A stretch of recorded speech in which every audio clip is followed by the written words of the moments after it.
हे भगवान हमारे बाबू के निमने निमने नौकरी लग जा। कैसे कैसे तो हम कहाँ से की करा कि ये नहीं गिड़ गिड़ला रोबल 2 थान 3 थान गहनो रोल तो ले जाके आ सोनारे तो रखले बानी।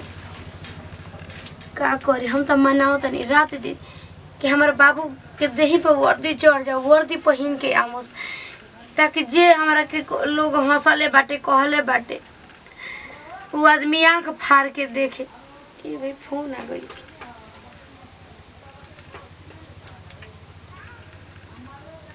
हेलो हेलो गोड़ लगता नहीं माई। अब बाबू खुश रहो। का समाचार हो माई? समाचार बहुत बढ़िया बा, ठीक बाटे माई। एगो बात कही, बहुत खुशखबरी की बात बा।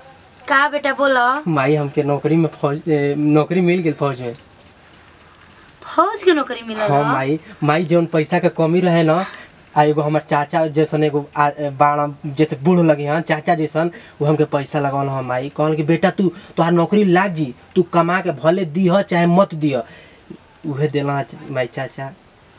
जाए द बेटा, हमने के मनोकामना भगवान पूरा कर दिहलन। हम तो ये रात दिन गिलगिलात रहनी है कब हम अपनी मरे से पहले कब अपनी बाबू के देही पर हम वर्दी देख लेती। लेकिन जाए दो, हमने के घर के देवी देवता भगवान जी सब लोग साथे दे दिया। काहे से कि माई सरकार हमरा के 8 दिन खातिर छुट्टी देले बा, हम आओ तनी घरे।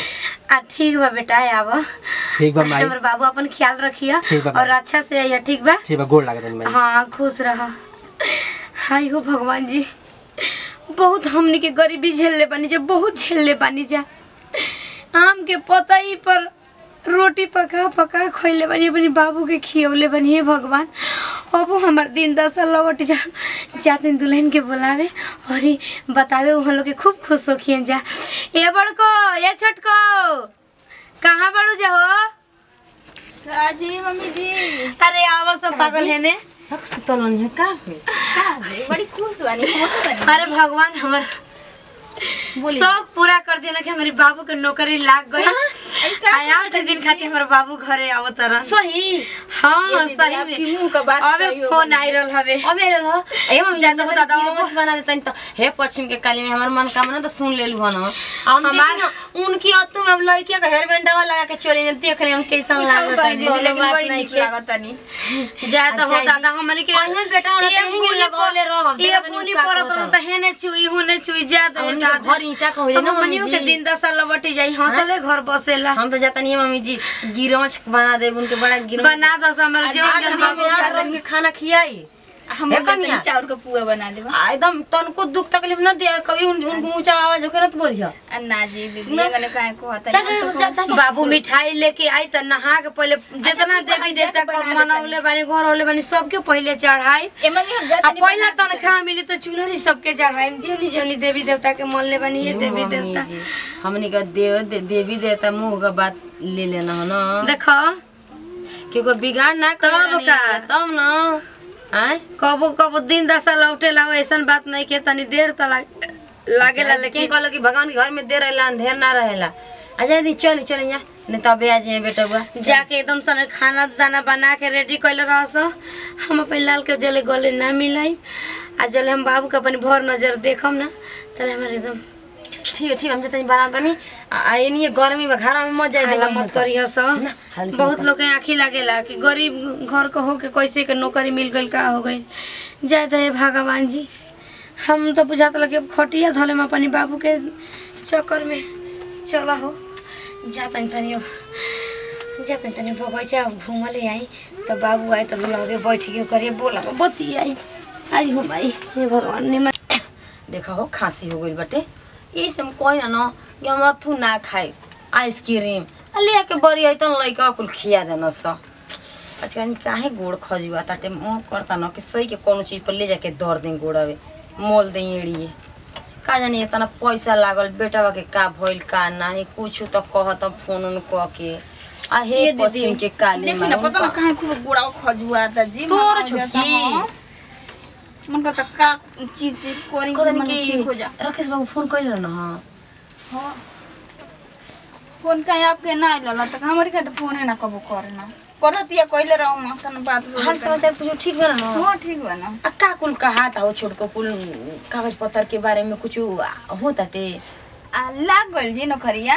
बा हम तो सुनिए के नहीं खेला ग मैंने हर बतिया हमार मजाक समझी। देखो जब तक ले देही पर वर्दी न चढ़ जाए एक बार घरे न ता जा तब तक ले नौकरी ना होला ठीक ना। अच्छा फोन करके पूछी का दीदी हम का फोन कर पूछबू आ हम तो ये मनावत हम सपना देख रहने कि बेटवा के नौकरी लाग गइल बा आ हम तो मना तनी ये पछिन के काली माई हमारी बेटवा के कुशल मंगल नौकरी लाग जाए ना तो के हम कौन प्रसाद चढ़ाए हम बता ना सकीना जानलू। अरे दीदी लाग ना जाई लाग गइल बाटे आपके मुंह देखो का ना बात कहे के ना चाहिए गरीब घर का हई जा अब उतना पैसा मंगले बन सब पैसे पर नौकरी रुकल बिया इधर नौकरी तो लागी गइल बाटे उतना पैसा हमनी कहाँ से लिया के दिया बताओ 50,000 रुपया जा आदमी का जान जाता तो नहीं खे मिल तो 50,000 रुपया उनके में के दे देंगे। हम तो भगवान से मनाओ तनी जी कि लग जाओ जल्दी से ने तो हम तो कहनी कि सूदो पर निकाल के हाथों पर दे देती या भले नौकरी लाग जाए तो लाग गइल बता आपके विश्वास भइल कि ना भइल ना भइल जब ले वो बेटा के फोन ना आई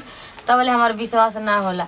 ये दीदी हम तो भगवान से दिन रात गिरल बड़ी ठेंगने मुहे कि हाँ हमारे लड़का के का भइल का नहीं आ सही बात बाटे जे पढ़ा लिखा के खून पसीना से इतना आगे बढ़ाई या ना नौकरी लगी तो अथू ना लगी हो तब का जी दिन रात मम्मी जी एक कोइले हैं छोटकी तोर मर्द नौकरी वाला हो जाए तो हमनी के पूछा भी कि ना रे। अरे दीदी बागा पे खूब मजाक करी ना।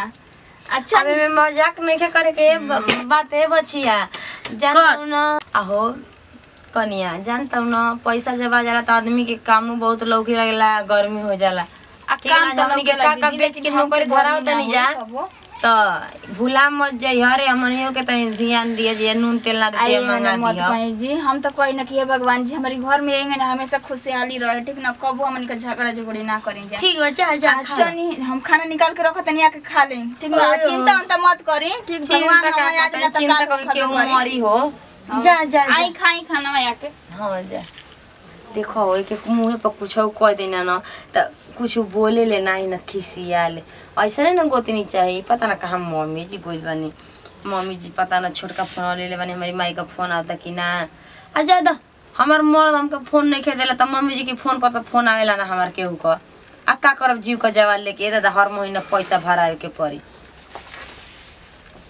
बोला बाबू।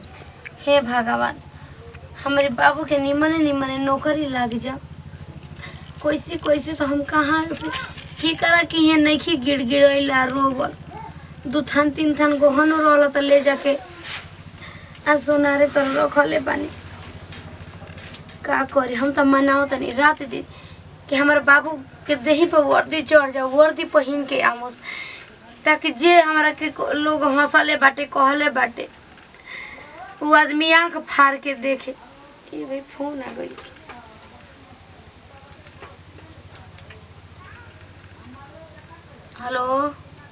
हेलो गोड़ लगता नहीं माई। अब बाबू खुश रहो का समाचार हो माई समाचार बहुत बढ़िया बा ठीक बाटे माई एगो बात कही बहुत खुशखबरी की बात बा का बेटा बोलो माई हमके नौकरी में नौकरी मिल गई फौज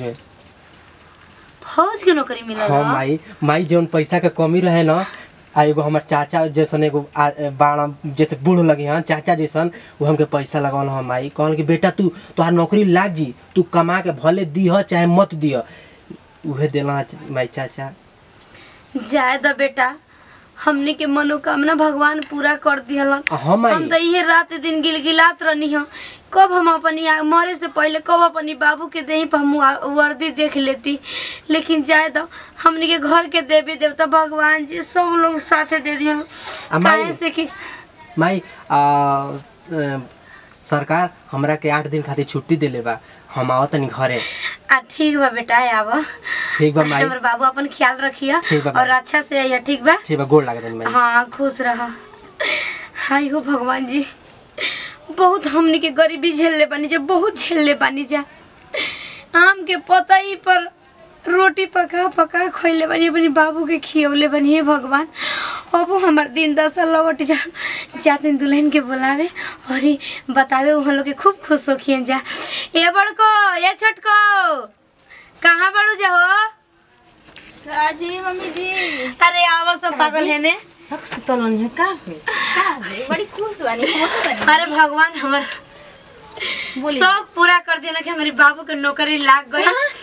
8 दिन खातिर हमारे बाबू घरे आवत रह। सही हाँ सही में मुंह का बात अबे फोन आई रहल हवे। अबे ल ए मम्मी ज्यादा होता दादा गिरमच बना देता तो हे पश्चिम के काली में हमर मन कामना तो सुन लेलु हन हम हमार उनकी अतु अब लड़किया का हेयर बैंडवा लगा के चली न देख ले हम कैसन लागत है लेकिन बड़ी निक लागत नहीं ज्यादा होता दा हमनी के अहे बेटा और तही लगौले रह ये पुनी परत रह त हेने चुई होने चुई ज्यादा घर ईटा का होले ना हमनियो के दिन 10 साल लवटी जाई हंसले घर बसेला। हम तो जाता नहीं मम्मी जी गिरमच बना दे उनके बड़ा गिरमच बना दस हमर जीवन के बाबू के खाना खियाई हम चाउर का पुआ बना लेबा एकदम तनको दुख तकलीफ न दे कभी उनको ऊंचा आवाज होकर न बोलिया ना जी दीदी गने काहे को होता बाबू मिठाई लेके आई त नहा के पहले जितना देवी देवता का मनौले बानी घर होले बानी सबके पहले चढ़ाई। एमे भी हम जात अब पहला तनखा मिली तो चूल्हरी सबके चढ़ाई जोनी जोनी देवी देवता के मन ले बानी ये देवी देवता हमनी का देवी देवता मुंह का बात